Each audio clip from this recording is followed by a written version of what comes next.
Howdy, howdy, howdy. Today is September 21st, 2016, the last day of summer. We're heading into the fall, so we're going to talk about cover crops.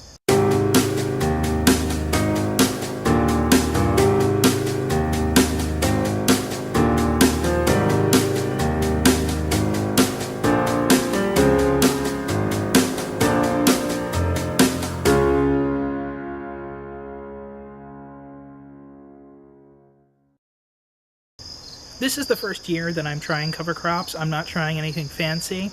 All I'm actually doing is I'm going to take a bag of these lovely green beans, or peas, green peas, yes, whole green peas from Goya. I've already done some of this, so I'll show you some of that.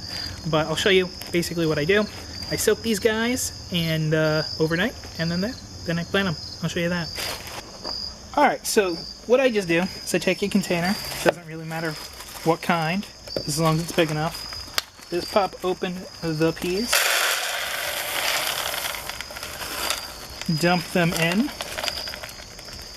then I take some water, and voila, and just put them there. I let these soak overnight. Howdy howdy, it's the next day, the first day of fall. Good time to plant cover crops, I guess. I don't really know, we'll find out together. So, the peas have been soaking overnight for about 18, 19 hours or so. It's about 2 o'clock now, 7 o'clock then.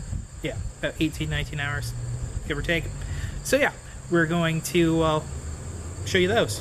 Alrighty. Alright, so as you can see, the peas have soaked overnight. They are nice and swollen.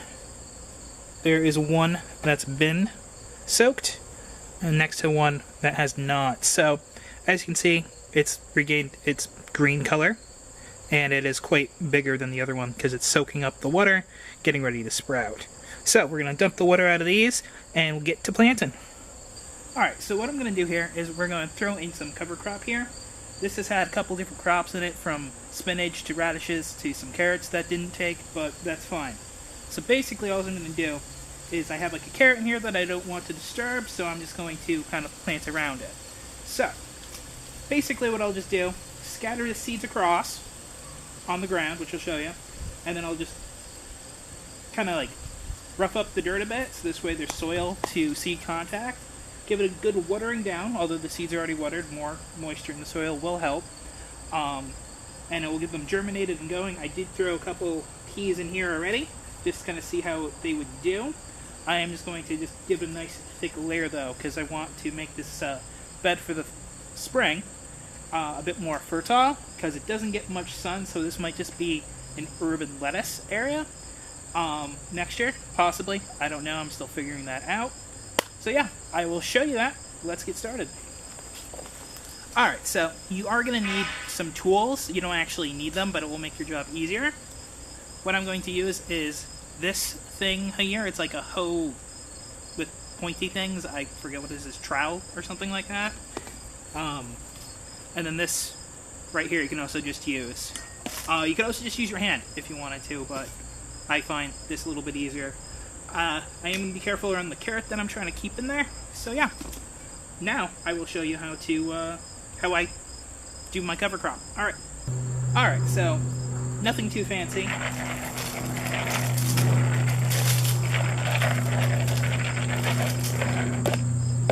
That's going to be well more than enough, I think. So now all I just do is I take my tool, just kind of mix up the dirt here.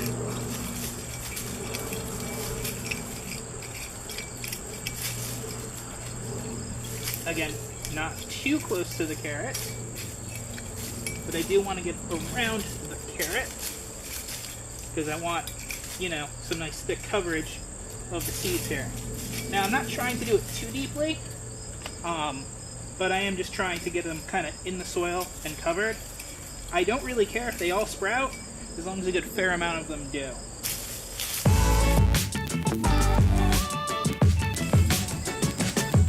Alright, so, I mean, as you can see, a lot of the seeds are out and covered. I don't think that's so much of a problem. I've done it on my other spots so far. They still sprout and root. Maybe not the best of the germination, but I think it works just fine. Alright, now I'm going to give it a good water down.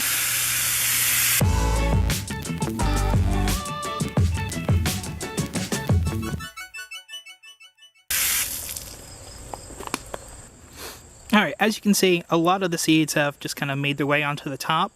I haven't had too much problem. I'm sure it wouldn't be a problem to, get a couple handfuls of soil and popping them on top. But I've had no real problem with it. I mean, I'm sure the birds will come and peck at some, but I threw a good amount on here, nearly a pound in this little section. So, they will probably spread out pretty good. You'll probably see that in an upcoming video of the garden tour. But yeah, I'm going to show you guys now some more cover crops that I already planted. Alright, right over here and where the Three Sisters garden plot was, I did some cover crops. These are about a week or so old, I believe. They are not too densely planted, but I think that should be fine. The purpose of cover crops is so this way you can reduce soil compaction because there'll be something on there. It will protect the soil from erosions, and in this case, since I'm doing a bunch of peas, which are legumes, they are nitrogen fixers. And yeah, you just kind of let them grow. It is, like I said, the first day of fall, so this gives me about a month or so until the first predicted frost for zone 6 here. So yeah, I predict that these will grow pretty decently high. They might even start to flower before it starts getting frosted, and since peas are a bit cold tolerant, they may last even a bit longer into there. Alright, I'm going to show you the next spot that I've done some more cover cropping. Alright, as you can see here in the back little jammer garden bed over here, I've done some cover crops of peas over here as well. Very thick in certain spots, which is fine. I don't got a problem with that. I did have some other plants here and there. As you can see, that's why they're not everywhere over here. Kind of did this as my first test area, just to see how it would do. And this is about, I think, 2 weeks old or so, give or take. So yeah, I mean, you can see how thickly these guys are planted, how big they are. I do have a Swiss chard guy right there in between them. Hopefully that he will be fine there. And then over there, I did another spot, since that had some lettuce, and the groundhog hopped the fence again and munched on it. I mean, over here in this spot over here, I didn't put any because I'm trying to get a crop of beets, which I don't think is going to happen. Then over there is more turnips. So, I might as well probably end up cover cropping these. Maybe, maybe not, I don't know. But, yeah, trying my hand at cover cropping. Alright, so now for some tips for the cover crops. So, what you want to keep in mind when you're doing the cover crops, especially for the nitrogen fixing like the peas and other legumes, is you want to let them go to when they about start flowering. At that point, you want to kill them off. Either if the frost is going to come, probably like mine is, it might kill it before that even happens. If it does, I'm not terribly worried about it. The other thing is, if you're doing it like in the beginning of the season as a cover crop, then you're going to want to chop it at that point, so this way the nitrogen and stuff is still in the plant and in the roots, and it's not starting to form in the peas in this case, or in like your seed heads for your grasses and things like that, your rye and wheats and that kind of thing. So yeah, that's the tip. Alright, this is the Garden Nerd signing off. Thanks for watching. Like, subscribe, share.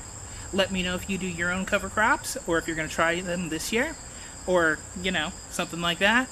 Tell me, like, if you use a special blend, or if you're just gonna kind of do what I did and just grab some peas from the store and see how it goes. Alright, bye!